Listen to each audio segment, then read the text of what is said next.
Not many car problems are as terrifying as a brake pedal that sinks to the floor. This is an obvious risk in addition to being a horrifying thought. In this short video, you will learn how to fix a brake pedal that almost completely slides to the floor. I will also cover the most frequent and specific causes of this issue. It's Max the Car Guy. Subscribe and let's get started. Improper brake bleeding. Lack of adequate bleeding after previous brake system repair is one of the most frequent causes of spongy brakes, or a brake pedal that goes to the floor. Every time a car's brake system's hydraulic circuit is opened, all air needs to be expelled.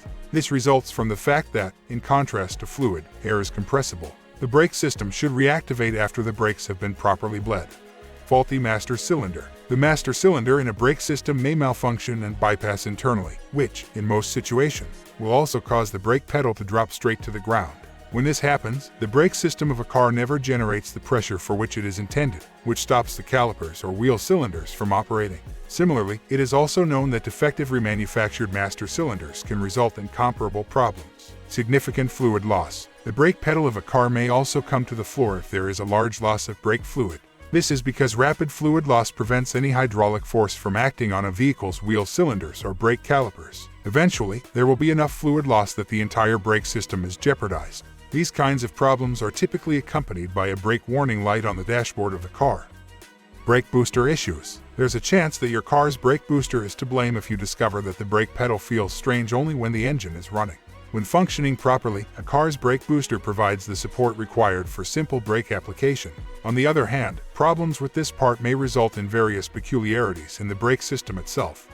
How to diagnose and fix. To identify and fix the underlying cause of a vehicle's malfunctioning brake system, follow these steps. As usual, before attempting any such repairs, consult the factory-specific service literature for your specific vehicle. Check brake fluid level. Start by checking the amount of brake fluid in your car. If the level is noticeably low, top off the reservoir's fluid until the full indicator is reached. Make sure you use the appropriate brake fluid type, as directed by the owner's manual. This is typically .3 or 4, though some cars might work with .5 brake fluid. Inspect for leaks. Should there have been low brake fluid in your car, comprehensive check for leaks in the system will be required. These kinds of leaks are usually not too hard to find. By hand, trace each brake line, being mindful of the brake calipers, wheel cylinders, and master cylinder of the car. Fluid on the inside of a car's rear tires typically signals a significant wheel cylinder leak. Fixing leaks is the first step towards moving forward. Bleed the system. Now is the time to bleed your car's brake system to get rid of any leftover air. All four wheel end brake assemblies should be bled, starting at the back and moving forward to the front brakes. Prior to bleeding each wheel end, the master cylinder itself needs to be bled if an external leak was discovered. Unhook brake booster vacuum supply. Unhook the vacuum supply line from your car's brake booster if the problems continue. If the problem goes away on its own, replacing the brake booster will be necessary.